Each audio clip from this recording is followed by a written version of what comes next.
All right. Hello, everybody. Welcome to this next episode of the Restoration Success Show.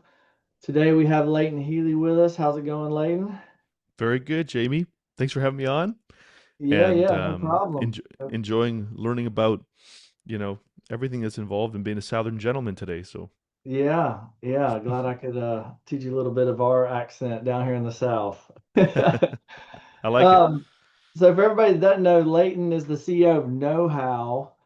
And I'll let him get a little bit deeper into what KnowHow does. But he has experience. He's the author of three books, it looks like, and he's led teams anywhere from 25 up to 5,000 service workers. So he has experience in growing and scaling companies. And so usually we do a lot of marketing and sales talk on this podcast, but today we're going to shift more towards the operations side of things, which I'm excited about because that obviously is a big part of growing and scaling restoration companies. So why don't we start off? Some of our listeners have probably maybe heard of KnowHow, but some of them maybe haven't. Hmm.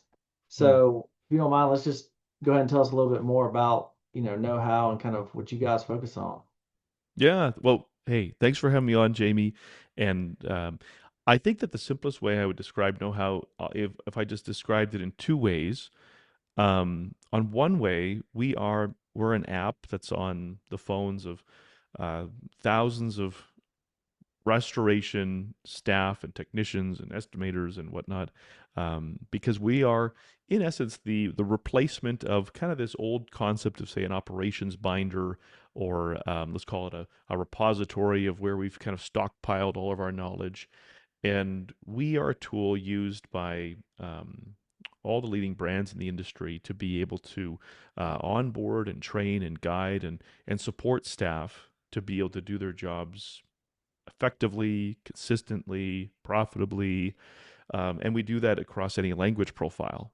And so within the restoration industry, we would be the primary tool used to train and guide and support and get new people up to speed. Now, if you were to say that doesn't make sense to me, uh, think about the challenges, like the common problems that a restoration company would have. And so, as a company is doing a variety of services, oftentimes for a variety of carriers, oftentimes for a variety of different programs, maybe a variety of different national accounts, you name it, whatever it looks like, TPAs. For a new person, it's a very confusing industry. And as you look at the sources of labor, over 65% of individuals coming into the industry have no restoration and no general construction background today. And so it's a very confusing industry, and it's one of the reasons why there's such high turnover levels in the industry. And so for a people-powered company, one of the obstacles that they have is how do you get people to be able to get to a place of being confident and capable and competent rapidly, whether that's because you have to staff up because of a weather event or whether that's because you're trying to grow your business. But the challenge is always that your growth is restrained because typically in this complicated industry, your most experienced people, often you, your time is consumed by being a frequently asked question machine, by having to be, the person who puts out all the fires or says, well, let me get by there and I'll show you. Don't do anything. And so in essence, know how we make it possible for you to take back your time so that your staff can be guided to a place of competence and then ultimately so that they can solve problems independently the way you want them to do stuff when you're not there. And we if people kind of follow the whole AI um, headlines, we would be the leader in I would say the application of two types of AI, all this kind of language model stuff that you see online, and then as well the whole world of what we would refer to as kind of contextual search. And so, what the heck is that? Typically, one of the obstacles companies have is if you've gone through the work, Jamie, of compiling all the stuff that we do from our service level agreements to the way this piece of equipment works to how we want to do a pack out, all of that tends to live across minds and brains and folders and binders and pin up boards and stuff like that. And so, typically, one of the obstacles that people have is just simply finding resources. Where KnowHow is a tool. One of the reasons why I think KnowHow is very popular is because we have an AI called Healey that responds to human questions. So humans ask questions like this: I just ripped the floor out. What do I do next? Or, hey, I'm on a State Farm job. Do I need to call ahead? Or in Spanish, they might say, how do I know if this is black mold? So that's how humans ask questions. And so I think that's why know-how's popular, is because you that's how you interact with know-how, and then it provides you with the guidance that you need in the language that they speak, and then connects them to all of the resources that the company has available to them. And there's other stuff we do, but that's a lot of what our focus is on, is just giving companies capacity and driving consistency. I mean, from an efficiency standpoint Mhm. too, I Mhm. mean, that is huge. Because to your point, back when I used to work in, yeah, like if my crew's trying to call me, but I'm sitting in a meeting, with an owner rep or somebody talk like, I can't answer the phone and talk. They're waiting for and it's an important answer. Like they have to wait for the answer, and then you got people 100%. standing around not working, and it's like the fact that I'm imagining they could just open the app on the phone, do a Mhm. search, the company policy is already in place. Oh, this is next steps. Let's keep moving. Like that Absolutely. alone is huge. Yeah. And you know what, Jamie? One of the things that motivated us to start Know How, was a lot of research done into, frankly, what are some of the biggest challenges that the service workforce experience? This won't surprise you. 67% of the workforce in the U.S. are in service businesses. Businesses where humans put boots on or uniforms on, and they go and do stuff with their hands and their feet. Um, and most of those workforce studies reveal that oftentimes high 70% of these workers would describe that work is a very negative part of their life. They would describe it as something that is a source of stress, a source of, uh, I would probably use the word like it's quite caustic in their life. And when you ask why, the number one reason is because it's just so hard to just know how to do the elements of my job. It's unless you can get Sheila or Chuck on the line, and once you kind of wave off them saying, "How many times do I have to explain this to you?" Um, it can be tricky, and so you're always kind of, in a sense, going through the day saying, like, "Am I doing this the right way?" And when you come home, your loved ones say, "How was your day?" And you're like, "Physically, I'm okay, but mentally, I'm just spent." And so, one of the reasons why we built Know How was to go after that just broad uh, societal challenge of how do you just make it effortless for someone to say, "How do I do this?" Right? And Yeah. um, and so that's a big component. But when you describe that problem that you experienced, that is a very typical challenge. And not only does it cost a lot of margin, but I would say that it actually creates an enormous amount of downstream negativity in families, societies, Well, communities, and frustration, yeah, for frustration. everybody involved, right? Because Yeah. everybody just wants to do a good job, take care of their client, get it. But yeah, then Mhm. and then you start playing phone tag, and then you're like, it's just spirals, and then to your point too, Yeah. yeah, it could even have the downstream effect to job satisfaction, which a lot of people might Mhm. take that to the household, and then there's other. Yeah, Yeah. that's an interesting perspective and a good one for sure. And I'll share one thing, Jamie. We did one of the books that we put out was an analysis. Initially, it was analysis on 1,000 one-star reviews of restoration companies, 50 states, and we expanded that. It was so interesting. We expanded it to 10,000 one-star reviews of property restoration companies, and we were able to filter it down to what are the six most common reasons why a homeowner. I mean, you're a homeowner. I mean, people are busy. Like, for a person to go out of their way to kind of, let's call it, memorialize themselves, their comments online, like you gotta be, generally, typically, you gotta be pretty upset to just like thrash a company online, um, and to write a 1-star review. And the number one reason why people do that is poor communication. And it's interesting. People will say, "Oh yeah, of course." Like, well, I mean, who has time to call every customer all the times that they want? Actually, when we dug into it, we found that in 50% of the situations, the communication that they were critiquing was the communication that they observed within the company. And they said that company is so bad at communicating that I would never have them back. Hearing them in the other room, and me being like, if that's how they communicate, um, not on my dime. And so part of that really stems back to clarity. And in a very fast moving, very chaotic industry, clarity is hard to achieve. And so we try to help with that. Yeah, and honestly, in my opinion, I think the communication aspect could be carried across almost all industries and all business. That's we have our core values in our company. We have core expectations we expect from our team members.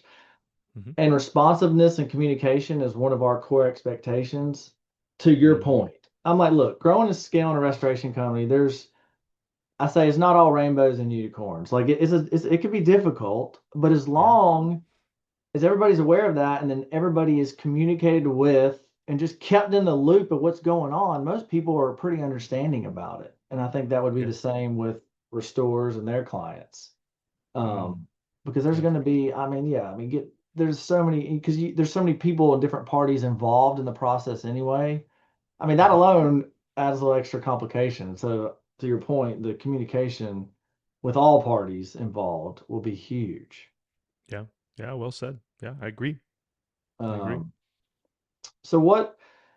So on the one thing I noticed too, because some people might, some of the smaller guys might not have any of this stuff in place yet. Mm. But I was looking, it looks like you guys have a lot of templates and stuff that they Hmm. could probably look at to like, because some people might, man, I don't even know where to start with this process. I mean, it looks Right. like you guys kind of have like some frameworks and like, hey, like this is how a lot of people are doing it. Obviously, it needs to be updated and customized for Mm. your means and methods, but here's a pretty good Hmm. framework to start with. I mean, is that kind of, I guess everybody would obviously get access to that, right? You're right. If you're like, if I was one of your listeners and I recognize, like, know how did not birth the idea that you should establish a standard or a system or have a process for doing. I mean, we did not come up with that concept. I often joke with my team that, like, when they were putting the pyramids together, they had the same problem we solve. Mustafa gets squished by a brick, and he's the only one who knows how all these bricks fit together. It's like, oh man, we're screwed, right? So I mean, it's a long-standing problem. I would say that really the opportunity that you have with a product like KnowHow is one, uh, that we are just in the age of a very transformational technology that is, I think, very well suited to solve this age-old problem, and we are the leader in that application of that technology in this problem. And then a lot of solutions out there, I would say, exist because process and workflow is a big part of the work experience, but they're really tailored towards a different profile of customer than, say, someone who actually straps on their boots, heads out to the field, maybe loses cell phone connectivity. Perhaps English is not the language that they speak at home. Like, that profile of person, they just have different needs, and so we specialize in that profile of person. In short, to your point, if someone is like, I know that I need to establish kind of a playbook, but I don't have time to do that. Well, know how, I mean, we're very pragmatic. So, for example, know how, we yeah, to your point, we have hundreds and hundreds of expert written templated processes for how to train an estimator, to how to do a pack out, to how to get this piece of machinery working. We work with most of the vendors in the industry. If you're thinking about using Albiware, DocuSketch, or any, all of that is mapped and lives in know-how. So you just kind of grab it and stuff it into your playbook and then make it your own, slap your logo on it. But we go way beyond that, Jamie. I mean, the best way to train someone, I think we can all agree, is shoulder to shoulder. Let me show you how I do this. Know how, a person just points their private, confidential know how app on their phone. They just point it at that experienced technician, experienced sales rep.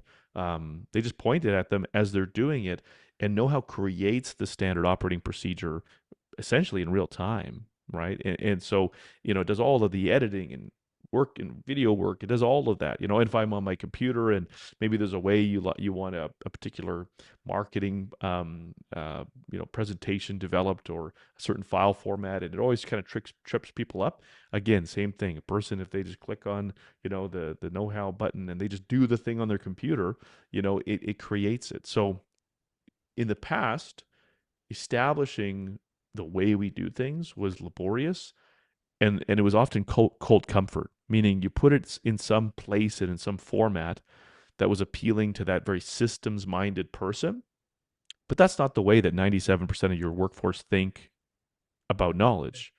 Yeah. Then you forget what Whereas, folder you put it in, and you're like, yeah, I know I yeah, yeah, created yeah, this, I just can't find yeah. it. So with Know-How, our focus is how do you turn any, let's call it, basically any to do, any like activity into the actual creation of the resource. And then how do you give it to your staff in a format where it doesn't even matter if they know how to spell asbestos, right? If they just get close, you're going to get the guidance that they need. And the Bureau of Labor Statistics tells us, they've been telling us for years that, the majority of able bodied workers, English isn't the language that they read in. And so some companies will say, oh, I can kind of do a bit of a miming exercise with my subcontractor. And they've got this one guy and he kind of understands English. That's so old school, right? Nowadays, you say, hey, this is how I want these baseboards removed. And then you plug it into Know-How, creates the resource. And then a person who prefers Spanish just pulls it up and there's you in Spanish, right? Yeah, that could Mm. be that could be huge. I yeah, man, I need to know how for because I still do some projects for fun on the side or whatever. And I ran into that the other Yeah. day. I was, we both whipping out Google Translate to get on the same page on what needed to be Yes. done. So I mean, I could see that being Yeah. huge. And then they're What? like, hey, I need to call the boss, have them call you, and like it turned in again. That I mean, it was not a huge thing, but it was a little bit of a delay, and Right. I mean that alone could be huge. Well, I mean, I'll tell you two things that I think would be worth considering. Is number one is most people think, understandably, that the real hurdle is creating this single source of how I want things done, and it's been this elusive rabbit they've been chasing. They hire a consultant, and the first thing they say is, "Where are your processes?" Right? So they're like, "Oh, great." With Know-How, that is just like a thing of the past, right? It's just like, oh, wow, okay, well, that's not a problem. And then you realize that the real challenge is establishing the behaviors, the culture, and the accountability necessary to now hold a standard. And that, in fact, is the challenge, because that is not just simply finding time in Sheila's calendar to document your accounts payable process, right? It's actually helping someone who has really been a bit of a kind of Wild West gunslinger, where you've never really held their feet to the fire. Um, or you have three project managers that have kind of varying ways of doing things, and you're asking them to kind of come together on a playbook, kind of like three all-star, receivers. You've got to help them understand the value of actually agreeing to certain patterns, so they're not just being doing interpretive dances on the game day field every time they're out there, right? So those behaviors, I mean, we do a lot on that kind of behavior side, and I think that that's kind of really more the challenge. And and we can get into that, but um, I think that we've learned a lot helping hundreds of companies achieve that. Um, but at the end of the day, it's still trying to convince humans to say, like, well, I appreciate that that's how you want it done, but what's in it for me? Yeah. And then, I mean, not to go, well, to double click on that a little bit, because yeah, we're actually navigating this right now. And this is, I mean, it's interesting, but I'm big on behavioral tests, personality tests and all that, because if you start looking at people's how they're wired, like Mhm. it helps you understand why it's like, man, Joe's running with it, but I got Bobby over here. He's off like a wild horse, like you mentioned. But if you start like understanding how they're wired, then you can kind of have those guardrails in place to be like, all right, let's maybe. I mean, I think having the accountability system in place is important too, because like you said, we're humans. We're all going to be, we're nobody's perfect. We're all going to venture off. I mean, Mhm. but some people are more set up and wired for systems and processes. Some people, especially on the sales marketing side, I mean, they might be, you know, wild stallions over here, right? So Mhm. that they might look at all of that differently. I mean, Yeah. it's you can kind of go deep. There's a lot of moving parts to it, but it's interesting at the same time once you really go deep on it. Well, and what's more is that in the service industry, you have to remember that there's another dimension to it, which is you also have the cultural dimension, and the cultural dimension is so those individuals that you're talking about, there was a language barrier there. Um, most, not everyone, but most people that probably run a property restoration company probably grew up speaking and reading English, and if they grew up in the U.S. or in Canada or whatnot, it's not uncommon that they haven't really traveled broadly, and so meaning that they probably haven't experienced what it's like to have. Sorry, I've got a call. I've got to wave off here. But they probably haven't experienced what it's like to be standing in front of someone who doesn't speak your language and trying to get how to find out how to get somewhere or how to buy something or get somewhere. Sorry, hold on a second here. My phone's blowing up. So what I was trying to say, Jamie, if I'm still coming through, is Yeah, you're good. it's hard for us sometimes to kind of put ourselves in the shoes of somebody who is looking across from you and in their mind they're perfectly competent, like they understand their world, but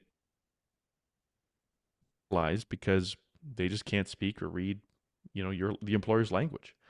And when you bridge that gap, you don't just get their hands and feet, you get their minds and you get their suggestions and you get their frankly you get their loyalty, right? And oftentimes you really stand out as an employer in a city or a contracting GC because you don't make them feel like second class staff or workers. You make them feel like like honored, valuable, contributing members of your team. Um, and that's what you'll see. I think you'll increasingly see certain service companies in the restoration industry, for example, who will start to gain a reputation that individuals that are non-English speakers are just respected. It's a path of least resistance, and they will start to show strong preference towards working for those companies. And you'll see other companies that are a little bit stubborn and a little bit set in their ways. They'll just have a harder and harder time securing capable subcontractors, and you'll start to hear them bellyache more and more about how unreliable people are. And it's really just because they've limited their business in a way that they're only attracting kind of C-level staff and C-level contractors. Yeah. No, that's a great point and perspective. And I mean, finding good A players and talent is obviously a huge aspect. And that would Hmm. be you could almost leverage that as a recruiting piece to your point, right? Because Yeah, they would be frustrated with that, probably from previous jobs and roles, but that could be like, hey, we have this, like we know sometimes there's a little bit of hang up here, but with our boy Howie over here, it's built into he could help us with this translation. yeah, Uh, yeah, exactly. on Yeah, because I think you started to touch on this a little bit too, but I think new employee onboarding can be hmm, huge and kind of right. make or break the whole relationship. So I imagine, like, can you tell us a little bit like how that is built in and like how that's kind of expedited the whole new employee onboarding process? Well, I'd say let's look at some numbers out of the gate. So the let's just take a common role that people are often onboarding, which would be a technician, like a technician in the field. That's where they often see the most turnover as well. So in the industry, the typical timeline of a property restoration technician, generally stick around for, on average, about 7 months. And you might say, oh, I've had people for 2 years, or 7 months would be a dream. Well, on average, it's about 7.5 months. Now, on average, it takes the average company that, kind of, in a sense, kind of just jumbles their way through getting them up to speed, about 4 to 4.5 months to get them to a place where you're comfortable with them working independently, doing things without supervision. So if it takes 4 to 4.5 months and they only stick around for 7 to 7.5 months, there's a very short window of what we would call true yield, like true, let's call it productivity. And it can become one of the sources of exhaustion for a lot of companies, a lot of project managers, a lot of mid managers and stuff like that. And they're wondering, like, why am I so burned out? And it's like, well, it's because you create this vicious cycle where it takes you too long to get people up to speed, and then after that they just quit. So what do you do? Well, one of the things that you do is that when that person joins the organization, preferably even when they're being interviewed to join the organization, you show them how you have clear roadmaps to get them up to speed across all of the components of their role. And I think we can all agree that when you really document it, it is a very robust process to get up to speed. You need to understand everything from like how to navigate internal corporate stuff, like how to request time off and how to submit your expenses, and then how do you expect them to keep the vehicle clean and pack it before they leave. And then there's the work itself, and then there's this photocopier that doesn't work, and there's all these things, right? And so what KnowHow does is we would just be the favorite choice for making sure that everybody in every role in every department has a clear roadmap to get them up to speed. But what's more is that two things happen. One is when they see a roadmap to success, they feel confident that this is a place where I'm going to be successful, and it extends their tenure, how long they stay in the company. In some cases, we've seen it, double or triple how long they'll stay in the company because they feel confident. The other thing is that staff just get up to speed much faster. You're talking, 30 days instead of, say, 4 months. And then you don't run into situations that we call Swiss cheese workforce moments, right? Where, it's 4 or 5 months in and they're calling you and you're like, how do you not know that? Right? It's like, well, no one's trained me. No one has trained you how to change the filter on that piece of equipment. No. And you think back, you're like, come to think of it, I don't think we did. And so you get past this idea of just very spotty staff, and you start to have more, let's call it, complete staff. And then underneath all of that, I think one of the things that's very important is that when it comes to just pure, let's call it, scale, then you realize, hey, you don't need as much management, right? Because these staff can confidently execute your standard to scale, and they remember that this tool helped me to learn it in the first place. And so if I have any questions, I know where to go. So onboarding is a big thing. Like we are very active on the onboarding. In fact, if you put KnowHow in a pot and you kind of boiled it down, you just get three problems that we're trying to solve. And one of them, we would say, the way we phrase it, Jamie, is how do you accelerate day one to competence, right? Competence and confidence. And so we will always invest in that challenge because we think it's very important in weather event, prone industries where they got to staff up rapidly, or in industries where they experience a lot of turnover. Whenever you have industries where there's a lot of new people coming and going, you need to be a specialist in how can I get people ramped up fast. And so we would be, from a technology standpoint, we would definitely be the leader in helping people do that. Yeah, that's awesome. Hmm. Yeah, I mean, because once you have your marketing and sales kind of figured out and set up to where you consistently have that Hmm. flow coming in, I mean, that's the Yeah. next piece. If you're like, man, God, we need more people. We need so the shorter you can make that window, the better. And it's a win-win for everybody. Because like you said, they're not going to be wondering what's next. They're not going to get trained up properly and all that. From the Yeah. company perspective, you want them from new hire to highest productivity possible in the shortest window Hmm. possible. You don't want them training up for 6 months. It's good for all parties involved. And one Uh, of the things that makes marketing leaders and sales leaders a little gun shy is when they close a big opportunity, or they sign a new national account or whatever, or big commercial, property management company, whatever it is. And then the phone call comes and they're like, hey, you told me that this is how it was going to go, but my experience has been this, and it's been quite negative. And they start to then, kind of come to the ops team and they say, well, you oversold, or you didn't whatever it is. When there is, let's call it, a lack of confidence on the part of sales and marketing that the operations side of the business is going to have the capacity, the skill, the ability to meet, what's been committed, they become a little gun shy, and it really introduces a headwind to your revenue growth.